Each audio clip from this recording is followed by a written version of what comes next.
In the heart of the dense forests and sprawling mountains of the southern United States, a legend has been whispered through the ages.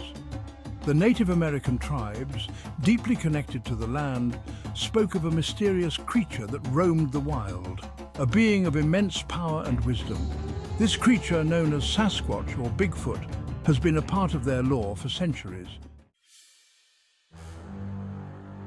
Long before the arrival of European settlers, the Chickasaw, Cherokee and Creek tribes inhabited the southern lands, living in harmony with nature.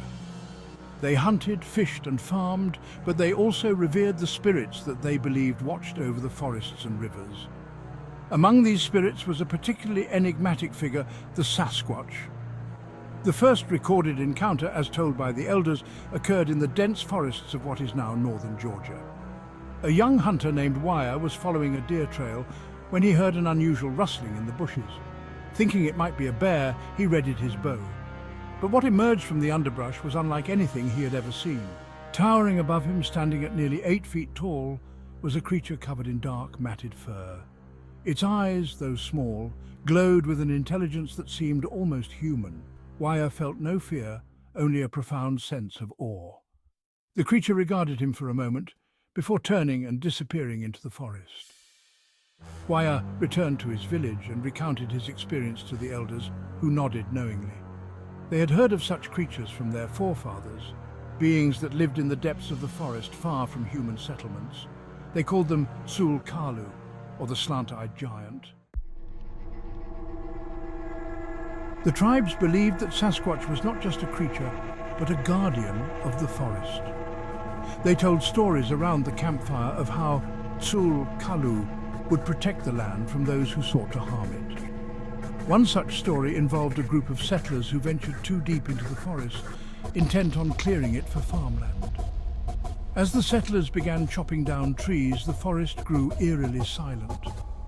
Birds ceased their singing, and even the wind seemed to hold its breath.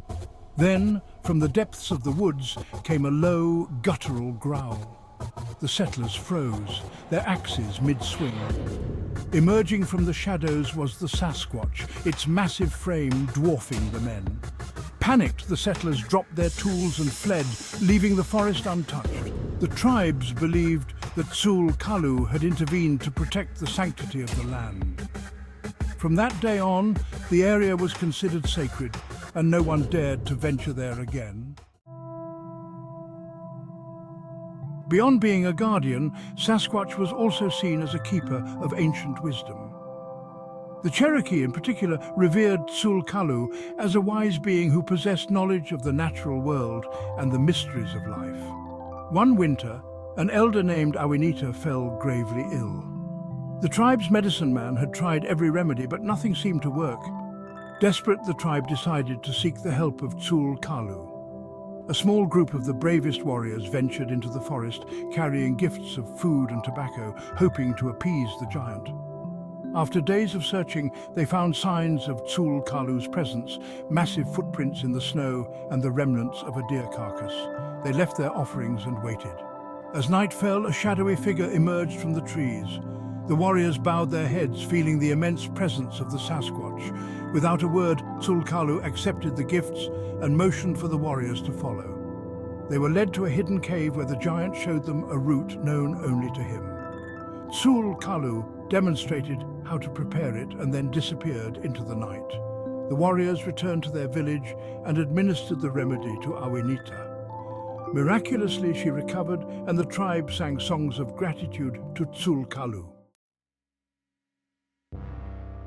In the modern era, sightings of Sasquatch have continued, though they are rare and often dismissed as myths or misidentifications. However, the stories persist, passed down through generations. In the late 20th century, a park ranger named John encountered something that changed his life forever. While patrolling the forests of Alabama, John heard strange noises at dusk. Investigating further, he saw a massive figure standing at the edge of a clearing. John's first instinct was to reach for his radio, but something in the creature's eyes stopped him. They were deep, wise, and almost seemed to communicate a sense of peace. John watched in silent awe as the Sasquatch turned and walked into the forest, its steps barely making a sound. He reported the encounter to his superiors, who were skeptical, but John knew what he had seen. He spent the rest of his career researching and documenting Sasquatch sightings, hoping to shed light on the mystery. The legend of Sasquatch remains a vital part of Native American culture in the southern United States. It serves as a reminder of the deep connection between the people and the land, and the belief that there are forces in the natural world beyond human understanding. Today, many continue to search for evidence of Sasquatch, hoping to prove its existence once and for all. Yet perhaps the true significance of the legend lies not in proving it, but in appreciating the rich tapestry of stories and beliefs that have shaped the cultural heritage of the Native American tribes. As we sit by the fire, listening to the wind rustle through the trees, we might just hear the distant call of Tsul Kalu, reminding us that some mysteries are meant to endure, their secrets woven into the very fabric of the land. The legend of the Southern Sasquatch is more than a tale of a creature. It's a story of respect, wisdom, and the timeless bond between humanity and nature.